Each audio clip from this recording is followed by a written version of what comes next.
باقی نہ رہی تیری وہ آئینہ ضمیری، اے کشتہ ملائیو سلطانیوں پیری۔ یہ تین کے کٹھے، یہ ملا ملٹری الائنس پرانا بالکل، آپ ناراض نہ ہو اندر سے ایک ہوتی۔ فرمایا مسلمان تیری وہ آئینہ ضمیری شیشے کی طرح کا صاف ہے، حق کو پہچاننا باطل کو پہچاننا صاف بات کہنا نہیں رہی۔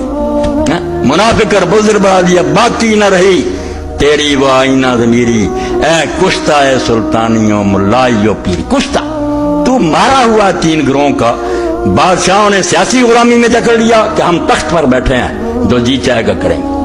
ملاؤں نے یہ کہا کہ جو ہم کہتے ہیں یہ حق ہے، مانو گے تو جنت میں جاؤ گے ورنہ سب جہنمی ہے۔ ان کے پاس یہ تلوار آ گئی، کوئی مانو ہم ملا خدا کے ایجنٹ ہیں۔ پیروں نے کہا کہ اگر خدا کی رسائی چاہتے ہمارا وسیلہ ڈھونڈو۔ تین خدا بن گئے، غلامی میں جکڑ لیا بالکل امت کو۔ ان کے ہاتھ چوم رہے ہیں، مولوی سے فتویٰ لے رہے ہیں، سلطانوں کو سلام کر رہے ہیں۔ دیدائے افلاک سے آتی ہے آہ سوزناک۔ علامہ اقبال رحمۃ اللہ علیہ فرماتے ہیں جب دنیا میں یہ حادثہ ہوتا، بڑا حادثہ، میں بھی یہ کر رہا ہوں آپ بھی کر رہے ہیں، تو اس وقت آسمان کے فرشتوں کی آہیں نکل روک کہ انسان اتنا ذلیل ہو گیا۔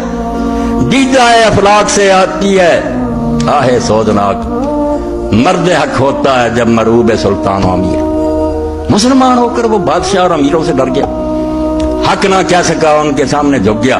فرماتے ہیں جب یہ حادثہ ہوتا تو آسمان پر فرشتے روتے کہ اللہ نے یہ خلیفہ بنایا تھا۔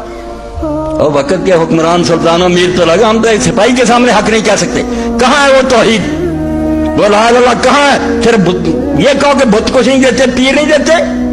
یہ ظالم جو خدا کی زمین پر اپنے قانون چلا رہے ہیں، اللہ کی کتاب کو منسوخ کر رہے ہیں، مٹی برید کر رہے ہیں، کچھ نہیں ان کا مقابلہ کر۔ اس لیے کہتے ہیں کہ جب بندہ ہے مومن بادشاہوں اور سلطانوں سے ڈر جاتا اور خوشامد کرتا تو آسمان کی آنکھوں سے بھی آنسو نکلتے، آہ سوزناک نکلتی ہے کہ یہ سلام تھا۔ اس لیے جو میں نے کہا نا کہ بڑے کام کے لیے بڑا آدمی درکار ہے، جب موڑ بڑا تھا نا، بنیاد ہی تبدیل ہو رہی تھی کہ نماز رہے گی، کلمے رہیں گے، مگر حکومت جو ہے آزاد ہوگی، جو جی چاہے گا قانون رکھیں گے، جو چاہیں گے منسوخ کر دیں گے۔ اب یہ دین میں تبدیلی ہے، لا الہ الا اللہ میں تبدیلی ہے۔ جن کا لا الہ یہی ہے کہ سجدہ نہ کرو گے، ان کو کیا پتا کہ کیا فکر ہے؟ بھائی کیوں ایک انسان خدا بن گیا، کیوں اپنے قانون جاری کر رہا ہے؟ طاغوت۔ اس وقت فرماتے ہیں پھر وہ اٹھا جب قرآن سے تعلق حکومت نے توڑ لیا، آزادی کا گلا گھونٹ دیا، تو کون اٹھا پھر؟ عظیم خاصتاں سر جلوائے خیر الامم کیوں صحاب قبلہ بارہ در پہ۔ پھر وہ اٹھا جیسے قبلہ کی طرف سے بادل آتا، رحمت کی بارش لے کر آیا۔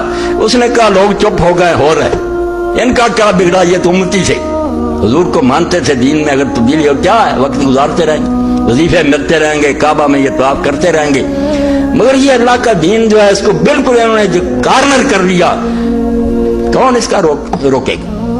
یہ لکھا تو جانا چاہیے۔ اور اب شاہ ولی اللہ رحمۃ اللہ علیہ